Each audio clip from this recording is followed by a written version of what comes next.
بسم اللہ الرحمن الرحیم حامدا ومصلیا ومسلما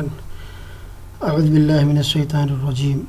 ان ربکم اللہ الذی خلق السماوات والارض فی ستۃ ایام ثم استوى على العرش یغشی اللیل النہار یطلبه حثیثا والشمس والقمر والنجوم مسخرات بامرہ الا له الخلق والامر تبارک اللہ رب العالمین سورۃ الاعراف میں ہے۔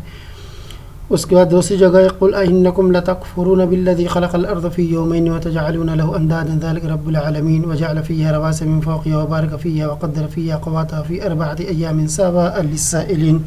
ثم استوى الى السماء وهي دخان فقال لها وللارض ائتيا طوعا او كرها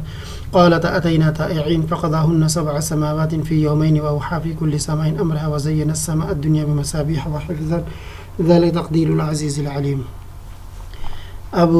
یہاں پر ایک سوال پیدا ہوتا ہے کہ اللہ رب العزت نے کتنے دنوں کے اندر آسمان کو پیدا کیا؟ تو بظاہر ایسا لگتا ہے کہ یہ 8 دن ہو جائیں گے، لیکن صحیح بات یہ ہے کہ اللہ رب العزت نے زمین کو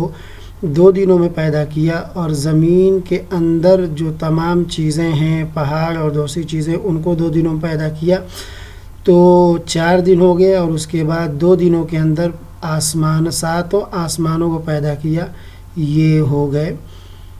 6 دن، اور 1 دن چھٹی کا تھا، یعنی فی 7 ایامین، یعنی دنیا، آسمان اور دنیا کے اندر کی تمام چیزوں کو